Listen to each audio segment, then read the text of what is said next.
everybody, welcome to our downtown studios. This is Fight News Now. I am John Ramdeen alongside Robin Black, and some crazy developments when it comes to UFC 200.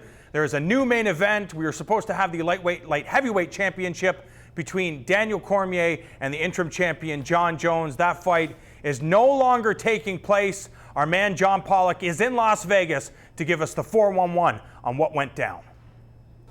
John Pollock here in Las Vegas, Nevada, and it was on Wednesday night that we learned that Jon Jones is out of the main event of UFC 200, stemming from a possible USADA violation from an out-of-competition test on June 16th. We're going to hear the comments from UFC President Dana White and Jeff Nowitzki, as well as interim light heavyweight champion Jon Jones, as he responded and spoke to members of the media.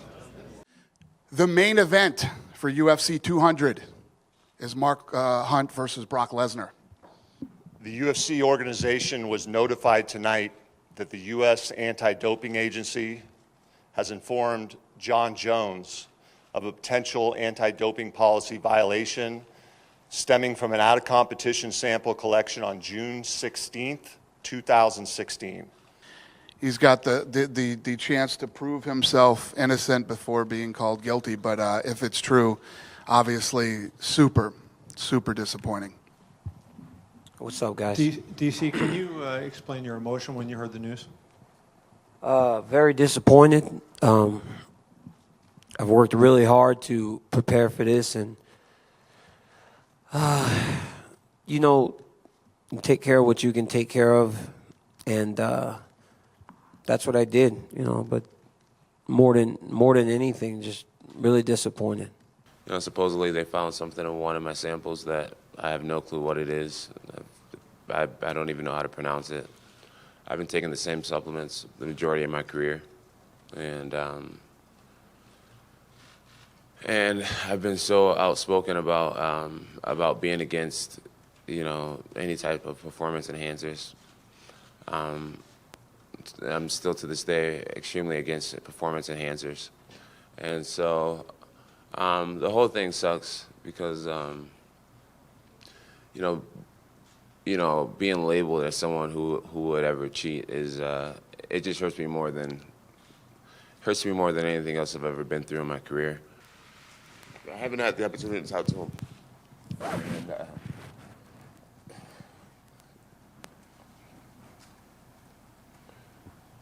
And I just wanted to tell them I'm sorry. That's really it. I'm here with Gareth Davies and getting a reaction to this story. Gareth, I mean, we had watched Jon Jones, and this was quite the story and the tumultuous year-and-a-half period for him, and it looked like Saturday was going to be a culmination of this return, and instead it is the latest incident involving Jon Jones. Is it shocking to you? What was your immediate reaction hearing this news about Jon?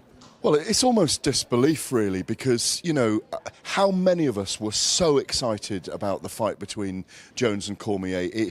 Brock Lesnar might have been the star of this event in terms of his comeback, but the fight we all wanted to see was the grudge match between these two men. So we're all shocked last night and this morning by both the positive test.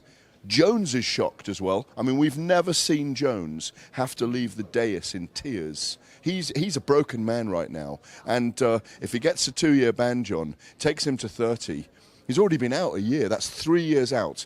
The greatest mixed martial artist of all time he could have become may have just been broken up and may never be that.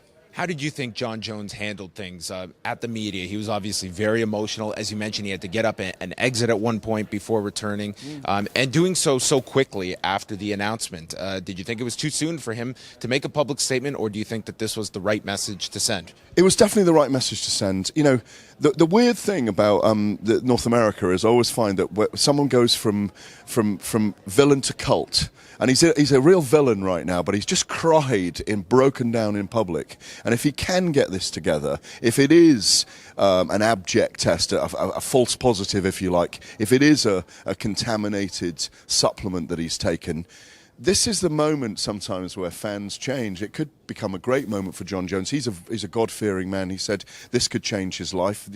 God works in a certain way. But the other side of it, of course, is this sport waits for no man. or no woman, and it moves on. It's a very serious thing. As I walked over here this morning, you asked what my reaction is to the way John Jones treated it. I wondered if he'd actually turn up. You have to applaud his courage for turning up. He clearly faced off with everything. There were some difficult questions there today. I thought he did a brilliant job of that. But, of course, the card is ruined for me in many ways, and it'll be ruined for many fans. Yeah, I guess we can end it on that. This was tracking to be one of, if not the biggest UFC pay-per-views that they ever produced. You still do have the remnants of that main card, but you're losing the main event. How much of an impact does that have on the business of Saturday night? Big, because this was the icing. This was the fight where we enjoy this amazing card, and at the end of it, we get the grudge match between the guy who we believe is the next level against a guy who will never give up in Cormier. It's very shocking. I feel sorry for Daniel Cormier, for the fans, for the UFC themselves, for the likes of Dana White and Lorenzo Fertitta. We know how much work they put into this event. 3 events in a row, and they lose the icing on the cake. 10 o'clock on Saturday night is now ruined. So the process now is that John Jones and his team will await the results of the B sample, which they are expecting on Thursday night. And after that, they will probably have a follow-up because they did not state what the substance was that was detected in the testing by USADA. You can catch all of Gareth's great work at The Telegraph out of the UK, and we will be here all week long leading into UFC 200 on Saturday night. Great stuff from John Pollock, and I'm not sure I agree with Gareth. I actually think that this is going to be a bigger fight card now that there's controversy. You talked to a bunch of news outlets today. You're only scheduled to talk to one. Now the world is abuzz. They must see UFC 200. Conflict sells everything. And people, when you just said it's going to be even bigger now, people either think you're crazy or a shill or an idiot or something. But I'll tell you, you nailed it. This morning I was scheduled to talk to TSN Radio in Winnipeg, a market of 1 million people, the province of Manitoba.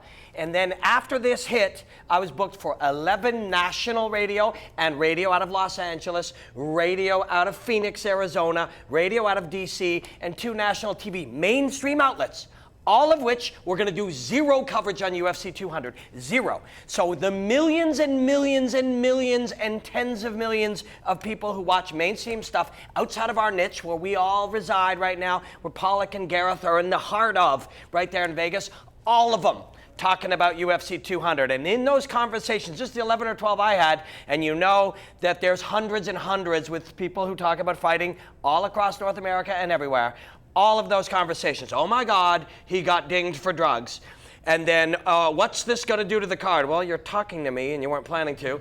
And then UFC 200, pay-per-view, 10 p.m., Saturday, July 9th, Brock Lesnar versus all of it. All of it got out into the mainstream. In our niche, this is conflict, this is freaky, it's the end of the world. But in the mainstream, this just sold a crazy amount of pay-per-views. And I think that there is kind of a safety net as we're going through this time of change and all the wellness policies and USADA, that still fighters can blame failed tests on certain aspects of the game. And yes, all they have to do is say, shed some tears and say, I didn't know, I trusted my management, I trusted my coaches, I no longer have those affiliations, please trust me, things will get better. That's all they have to do. They have these coordinators who handle these crisis managers. John had one there, and one of the main things they tell you is people respond to emotions. They're not really going to listen. Just give them a reason to believe you and then pour the emotion on. I'm not saying Jones is faking it. We don't know.